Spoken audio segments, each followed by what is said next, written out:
श्री शिवाय नमस्तुभ्यम। स्वागत है आपका शिव पुराण श्री रुद्र संहिता चतुर्थ खंड छठे अध्याय में कार्तिकेय का अद्भुत चरित्र। ब्रह्मा जी बोले, नारद, इस प्रकार सभी अभिष्ट देवताओं से आशीर्वाद प्राप्त करके कुमार कार्तिकेय बहुत प्रसन्न हुए। उन्होंने सभी देवताओं का धन्यवाद व्यक्त किया। तत्पश्चात वे अपने सिंहासन पर जा बैठे। तभी वहाँ एक ब्राह्मण दौड़ता हुआ आया। उस ब्राह्मण ने आके कार्तिकेय को प्रणाम किया और उनके चरण पकड़ लिए और बोला, हे स्वामी, मैं आपकी शरण में आया हूँ, मुझ पर कृपा करके मेरे कष्ट को दूर करें। तब कार्तिकेय ने उस ब्राह्मण को उठाया और आदरपूर्वक अपने पास बैठाकर उसके दुखी होने का कारण पूछा। तब वह ब्राह्मण बोला, हे भगवान, मैं अश्वमेघ यज्ञ कर रहा हूँ, परंतु आज मेरा घोड़ा अपने बंधनों को तोड़कर कहीं चला गया है। हे प्रभु, मुझ पर कृपा करें और मेरे घोड़े को यथाशीघ्र ढूंढ दें, अन्यथा मेरा यज्ञ भंग हो जाएगा। यह कहकर वह ब्राह्मण पुनः कार्तिकेय के चरणों को पकड़कर रोने गिड़गिड़ाने लगा। वह रोते रोते बोला, आप पूरे ब्रह्मांड के स्वामी हैं, आप सबकी सेवा करने को सदा तत्पर रहते हैं, आप सब देवताओं के स्वामी हैं और त्रिलोकीनाथ भगवान शिव के पुत्र हैं। इस प्रकार उस ब्राह्मण द्वारा की गई स्तुति को सुनकर कुमार कार्तिकेय बहुत प्रसन्न हुए।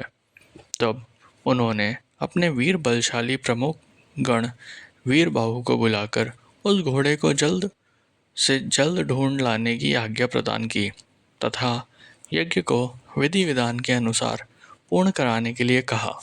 तब वीरबाहु ने कार्तिकेय को प्रणाम किया और ब्राह्मण के घोड़े को ढूंढने के लिए निकल पड़ा। उसने पृथ्वी लोक पर हर जगह उस घोड़े को ढूंढा। जिस व्यक्ति ने जो भी जानकारी दी, उसके अनुसार वीरबाहु ने हर जगह उसकी तलाश की, परंतु वह असफल रहा। तब वह उस घोड़े की तलाश करने के लिए भगवान श्री हरि विष्णु के लोक बैकुंठ धाम गया। वहां जाकर वीरबाहु ने देखा कि एक घोड़े ने विष्णु लोक में बहुत आतंक मचा रखा है। विष्णु लोक में वह घोड़ा खूब उपद्रव कर रहा था।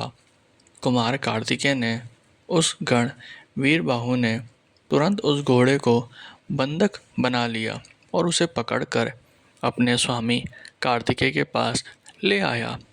तब स्वामी कार्तिकेय पूरे संसार का भार लेकर उस घोड़े पर चढ़कर बैठ गए और उस घोड़े को पूरे त्रिलोक की परिक्रमा करने का आदेश प्रदान किया।